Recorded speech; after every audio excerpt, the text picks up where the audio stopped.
Assalamualaikum, selamat datang kembali di Guru Gembel Channel. 10 Mei tahun 1949 di Benteng Fraudeburg, Yogyakarta, seorang perwira Belanda sedang menginterogasi pejuang Republik yang dia ikat tangan di belakang kemudian didudukkan di hadapannya. Perwira Belanda itu berkata kepadanya, "Tuan, kita tidak usah mengulur waktu terlalu panjang, kita punya banyak agenda dan pekerjaan. Saya cuma minta kepada Tuan, di mana Sudirman bersembunyi?" Pejuang itu mengatakan, "Saya tidak tahu, Pak Upsir." "Oh, Anda tidak tahu? Jangan melucu, jangan pura-pura. Kami tahu Anda tahu. Anda adalah pendukung setia Pak Dirman. Kemarin Anda bergerilya bersama Pak Dirman. Kenapa Anda sekarang tidak tahu Pak Dirman? Udahlah, ngaku saja. Bahkan kalau seandainya saya tahu pun, saya tidak akan cerita sama Bapak. Bapak kan penjajah. Bapak kan penjahat. Kenapa saya harus cerita sama Bapak?" Aduh.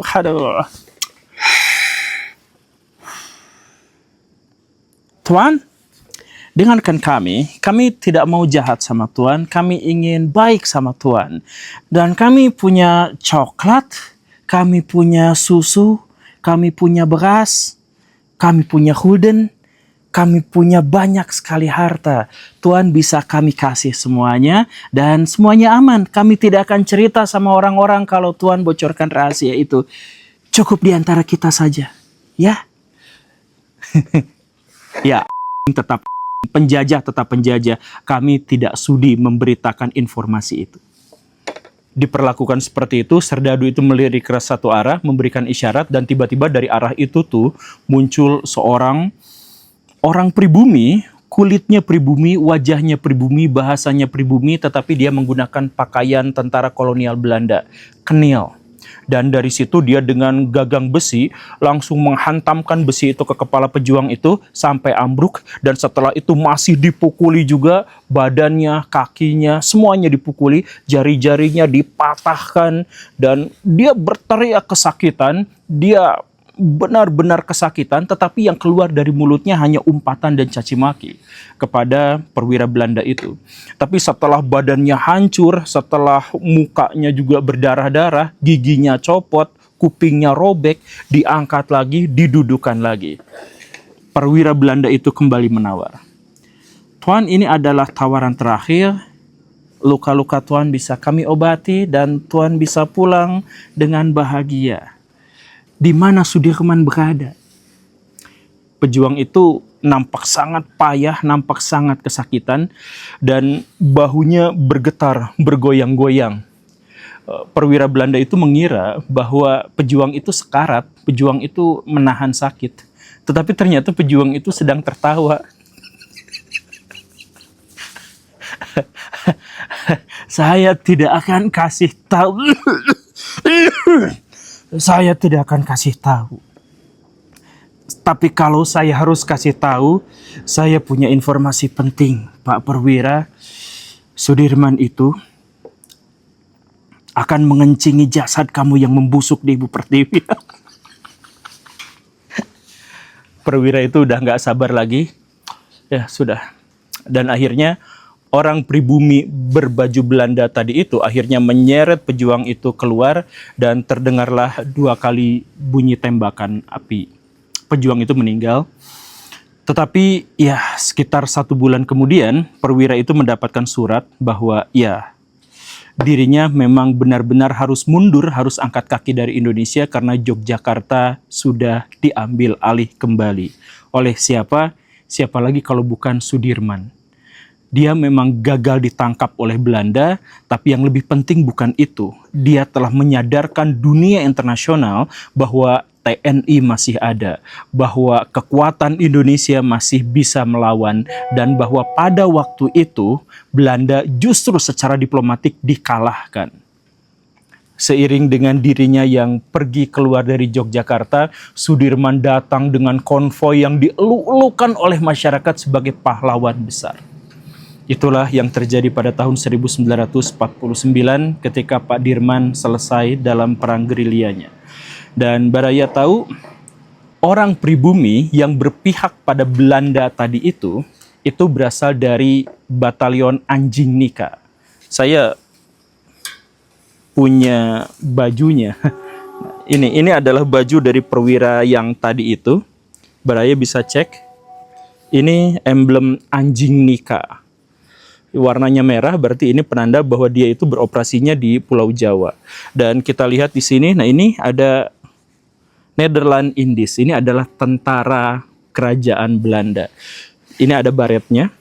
Dan saya juga bawa benderanya. Nah, ini dia. Kebalik. Inilah benderanya. Inilah sejarah tentang Londo Ireng. Mereka adalah orang-orang yang asli orang Indonesia, asli penduduk Nusantara, bertutur bahasa Indonesia, berwajah khas Indonesia, tapi dia beroperasi, dia bertugas, dia berjuang untuk kepentingan pemerintahan Hindia Belanda. Di episode ini kita akan jelaskan bagaimana sebenarnya sejarah Londo Ireng itu. Simak videonya sampai tuntas, yuk kita mulai.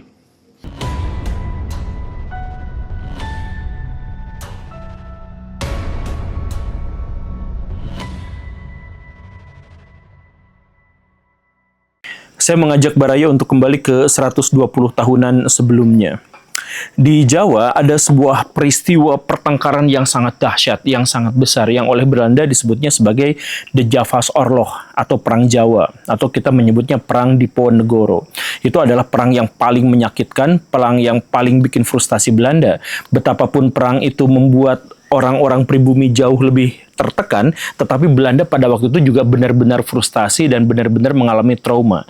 Kalau misalkan Baraya mau mendapatkan penjelasan tentang sebetapa mengerikannya perang itu, saya mau bilang kepada Baraya bahwa setengah dari total penduduk Jogja itu meninggal dunia akibat perang secara langsung. Dan Baraya juga bisa membayangkan 2/3 dari seluruh wilayah Pulau Jawa itu terlibat dalam perang yang sangat sengit dan mematikan. Dan bahwa perang itu menyebabkan kematian sampai 3,5% dari total penduduk Jawa pada waktu itu. Jadi kalau Baraya bayangkan perang itu terjadi zaman sekarang, perang itu akan menyebabkan sekitar 10 juta orang meninggal dunia. Itu parah luar biasa Baraya. Dan perang itulah yang pada akhirnya juga mendorong orang-orang Belanda itu untuk menguras seluruh kekuatan tempur mereka, untuk memeras seluruh sumber daya militer mereka. Jadi pasukan-pasukan dari Afrika Barat, dari Afrika Selatan, kemudian wilayah-wilayah di Nusantara, itu semuanya dikumpulkan. Bahkan perang Paderi, Baraya mengetahui kan, itu sempat terhenti gara-gara armada pasukannya itu ditarik semuanya ke Jawa untuk berperang melawan Pangeran Diponegoro. Nah, salah satu prajurit yang akhirnya kita kenal dalam upaya Belanda menaklukkan Pangeran Diponegoro itu adalah seorang kesatria, seorang kapiten dari Minahasa. Namanya itu adalah Benjamin Thomas Sigar. Ini adalah orang penduduk asli, pribumi, orang Minahasa, tetapi berperang demi kepentingan Belanda dan tergabung dalam barisan yang namanya KNIL. Kenil. Dan orang inilah juga yang turut membantu dalam upaya memenangkan Belanda dari Perang Diponegoro. Karena 1 tahun berikutnya, Pangeran Diponegoro akhirnya berhasil dilumpuhkan, dikalahkan, dan akhirnya dibuang. Perang itu benar-benar berakhir. Belanda senang, sukacita luar biasa karena perang itu akhirnya bisa berakhir dengan kemenangan ada di pihak mereka. Sedangkan Pak Benjamin Sigar itu pada akhirnya juga mendapatkan tambahan pangkat dan seterusnya.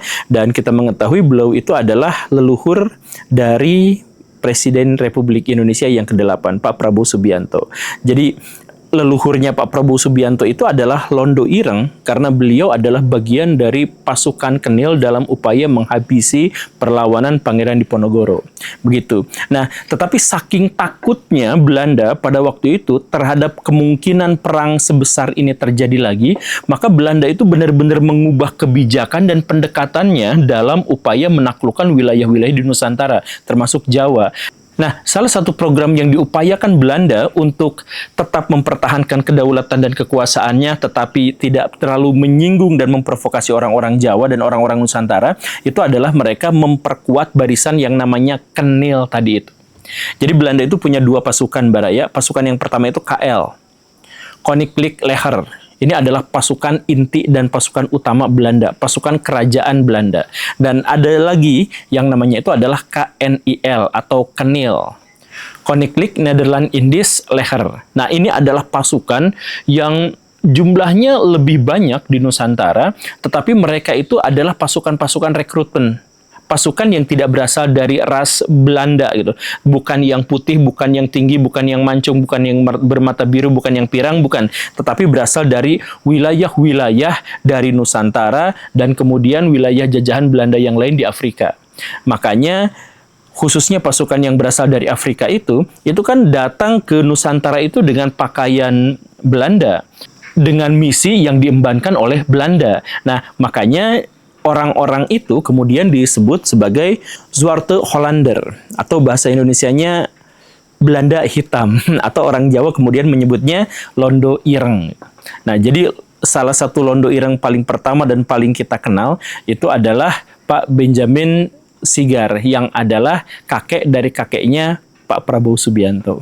Begitu. Ya, tapi apapun itu, pasukan Kenil inilah atau pasukan Londo Ireng inilah yang berkembang dan menjadi semakin lama semakin kuat, semakin lama semakin hebat. Pasukan ini awalnya direkrut sekitar 20 ribuan sampai 30 ribuan, ya tergantung zamannya ya. Dan pasukan inilah yang kemudian digunakan oleh orang-orang Belanda menaklukkan seluruh wilayah Nusantara.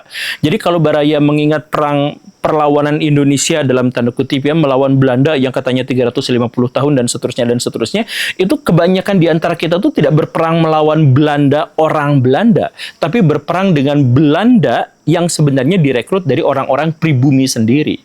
Jadi kita mengetahui ya, ada yang namanya penaklukan Sumatera Barat pada tahun 1837, kemudian Buleleng dan sejumlah kerajaan-kerajaan di Bali itu sejak tahun 1848, kemudian ada Kesultanan Banjar ditaklukkan tahun 1860, kemudian ada Aceh tahun 1904 dan seterusnya, dan dimanapun terjadinya perang itu sebenarnya adalah perang pribumi yang memperjuangkan hak-hak kepribumian mereka melawan pribumi yang berpihak kepada Belanda yang kemudian disebut sebagai Londo Ireng itu.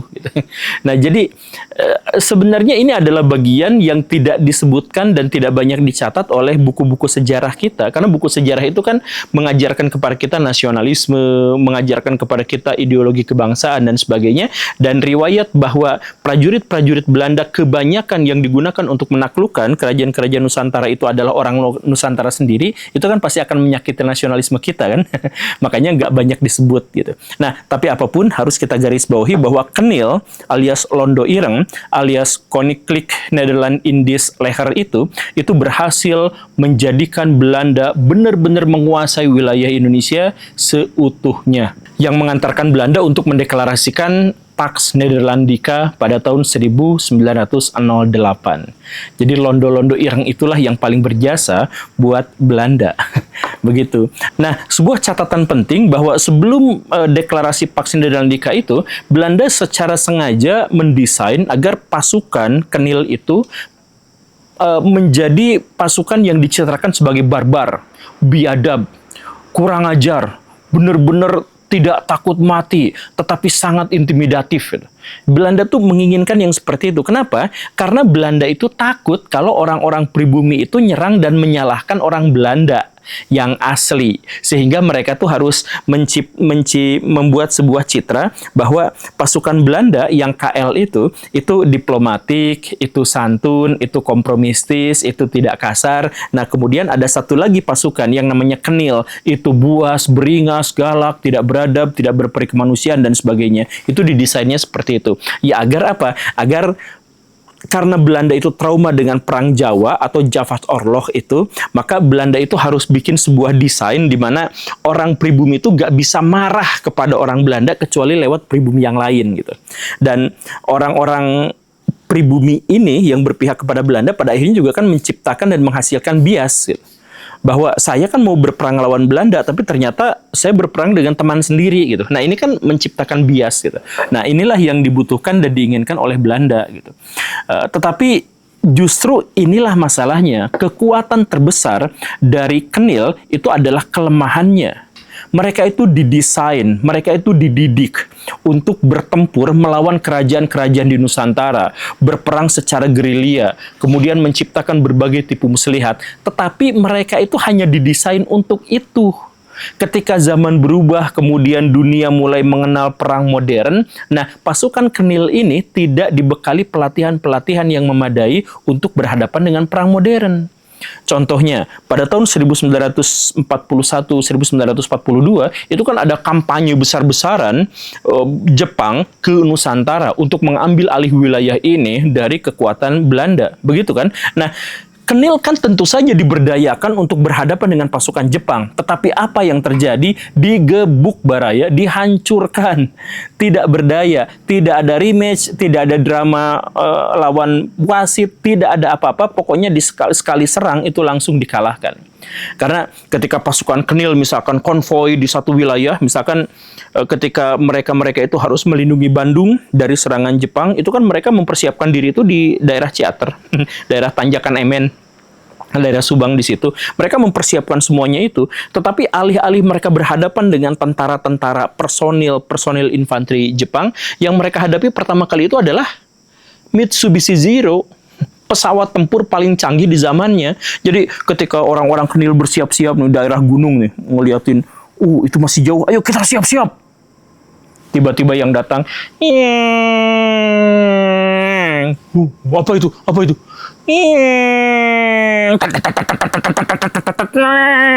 Gitu. Jadi dibombardir, dibedil dari atas. Inilah yang akhirnya menyebabkan kehancuran total bagi pasukan Kenil. Jadi londo-londo ireng yang dipersiapkan untuk berhadapan dengan kerajaan-kerajaan di Nusantara akhirnya sama sekali tidak berkutik menghadapi pasukan Jepang. Pasukan Jepang pada waktu itu sudah sangat berpengalaman dalam perang di Cina, dalam perang melawan Rusia, dalam perang dengan teknologi supermodern. Sedangkan Belanda pada waktu itu dengan Kenilnya itu justru hanya disiapkan untuk berhadapan dengan orang-orang pribumi.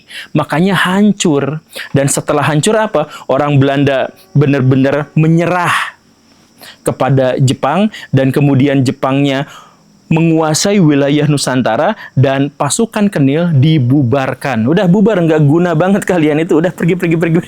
Udah dibubarin. Dan akhirnya ya orang-orang yang terkemuka dari pasukan Kenil itu pensiun, nggak bisa apa-apa. Salah satu yang lainnya siapa? Jadi baraya gini ya, ini juga harus kita garis bawahi, dan ini juga sebenarnya tidak banyak disinggung dalam buku-buku sejarah kita sejauh yang saya tahu ya. Sebenarnya kita menemukan banyak sekali pahlawan-pahlawan nasional yang kita sebut sebagai pahlawan pejuang kemerdekaan dan sebagainya, yang sebenarnya itu adalah bagian dari londo ireng, bahwa mereka itu mendaftarkan diri sebagai perwira Belanda, sebagai prajurit Belanda yang masuk ke dalam Kenil yang tadi itu.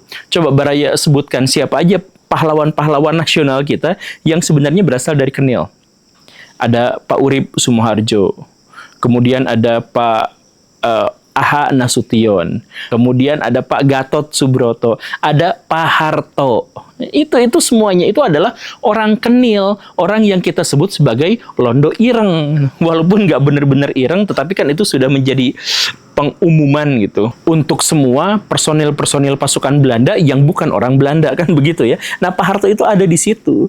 Jadi kalau misalkan baraya menemukan ada Pak Prabowo Subianto mengatakan wahai londo-londo ireng dan lain sebagainya, Pak Prabowo itu keturunan dari londo ireng dan beliau juga adalah menantu dari londo ireng. Kalau memang kita mau menerjemahkan londo ireng sebagai sesuatu yang negatif gitu. Tetapi yang jelas ya harus diakui bersama bahwa fakta sejarahnya, fakta historisnya adalah bahwa banyak sekali tokoh-tokoh yang kita agungkan sekarang itu memang berasal dari Kenil. Tapi kan nggak jadi masalah karena pada waktu itu konsep nasionalisme kita tuh belum matang atau bahkan belum ada atau belum dikenal gitu. Sehingga banyak sekali orang-orang yang menganggap bahwa daftar menjadi tentara reguler pemerintah kolonial Belanda itu adalah pekerjaan yang biasa-biasa aja gitu. Kan pada waktu itu belum merdeka gitu. Ya tapi harus kita akui ya, banyak warga Kenil yang akhirnya jadi pahlawan nasional Indonesia. Begitu. Nah, setelah Jepang benar-benar mengalahkan Kenil itu dan membubarkannya, kan Jepang juga membutuhkan prajurit di Indonesia tuh, dan akhirnya mereka tuh meniru ala-ala Kenil. Akhirnya mereka bikin peta, bikin heiho di Indonesia. Nah, peta dan heiho ini juga merekrut mantan-mantan orang Kenil. Nah, termasuk Pak Harto. Pak Harto juga dulu Kenil, kemudian dibubarkan, kemudian ketika Jepang bikin yang namanya peta, direkrut dan menjadi pelatih. Nah, tetapi ada perbedaan mendasar antara tentara Kenil dengan tentara peta. Tentara Kenil itu diajarkan menjadi sangat-sangat profesional, benar-benar berkompeten sebagai seorang tentara. Nah, sedangkan tentara peta itu digunakan sama orang Jepang itu untuk umpan maju terdepan saja. Dan karena itu fokusnya itu sebenarnya adalah semangat kepahlawanan, jiwa pantang ketakutan, berani mati, dan sebagainya. Maka kalau orang-orang Belanda itu mengoperasikan senapan, misalkan, orang Kenil itu, sedangkan orang-orang peta itu diajarkannya pakai bambu runcing. Gitu. Jadi, ayo kita mulai, siap! Ato. Nah, kayak gitu latihannya tuh. Ya kan dulu saya jadi pelatihnya Baraya. Ya, tapi maksud saya balik lagi, Londo Ireng yang tadi sudah dibubarkan itu pada akhirnya menjadi bagian dari skenario Jepang untuk mendidik rakyat Indonesia berperang melawan sekutu dengan melibatkan mereka dalam pelatihan Heiho dan peta. Begitu. Nah, ini kemudian ada masalah berikutnya. Jepang kan akhirnya dikalahkan juga sama sekutu kan. Nah, kita sudah mengetahui itu. Nah, ketika Belanda balik lagi datang ke Indonesia, Kenil dimunculkan lagi. Pasukan Londo Ireng itu diberadakan lagi. Nah, ini yang membingungkan. Karena apa coba? Sekarang Baraya bayangkan, ada tentara peta, ada Laskar Rakyat, yang berikutnya nanti namanya menjadi TKR, kemudian jadi TNI. Nah, kemudian dihidupkan lagi yang Kenil. Ini gimana? Jadi akhirnya di Indonesia itu ada 3 pihak yang saling bermusuhan satu sama lain. Dan yang lebih menyakitkannya lagi, itu adalah ketika Bung Karno memproklamirkan kemerdekaan Republik Indonesia di Pegangsaan Timur tanggal 17 Agustus itu yang hadir itu berapa orang? Yang hadir itu sekitar 500 sampai 1000 orang lah. Nggak sampai 1000 orang, tapi antara 500 sampai 1000 orang. Sedangkan ketika Belanda membuka pendaftaran siapa yang mau jadi Kenil, itu ada sekitar 40 sampai 50 ribu orang Indonesia, orang pribumi yang langsung jadi tentara Belanda dan berpihak untuknya. Coba sekarang Baraya bayangkan. Jadi kalau misalkan ada narasi bahwa Indonesia memproklamasikan kemerdekaan karena itu adalah keinginan seluruh rakyat Indonesia, itu nggak seperti itu Baraya. Coba lihat perbandingannya aja. Yang ikut mendeklarasikan itu cuma 1000 orang maksimal, sedangkan Belanda di tahun 1946 membuka kembali pendaftaran Kenil, itu yang ikut gabung itu puluhan ribu orang. Mereka semua menyatakan sumpah setia pada kerajaan Belanda untuk melindungi kepentingan-kepentingan mereka dan untuk melawan setiap ancaman, termasuk dalam hal ini ancaman dari orang-orang Indonesia. Jadi pada akhirnya nanti peta dengan laskar-laskar rakyat itu berhadapan dengan Kenil. Begitu. Nah, jadi cerita yang di awal di intro tadi itu kan menjelaskan tentang bagaimana orang-orang Kenil itu digunakan oleh Belanda untuk berhadapan dengan orang-orang pribumi. Nah, Kenil itu karena pada dasarnya memang didesain untuk menjadi sangat buas dan biadab, maka mereka benar-benar menjadi jauh lebih mengerikan dan menakutkan daripada pasukan sekutu maupun pasukan reguler Belanda kerajaan. Salah satu yang paling terkenal yaitu yang tadi itu, Anjing Nika. Itu batalion yang salah satu batalion paling legendaris gitu di Indonesia. Itu sangat menakutkan dan kesetiaan mereka pada Belanda itu benar-benar tidak bisa ditawar-menawar lagi gitu. Bahkan saking setianya mereka sebagai Anjing Nika, sebagai anjing Belanda itu banyak istilah-istilah Sunda dan Jawa itu yang mengikuti bahasa komando orang-orang Belanda. Baraya tahu nggak, kalau tukang parkirin mobil, dia itu keluar suaranya gini. Op. Kenapa harus op?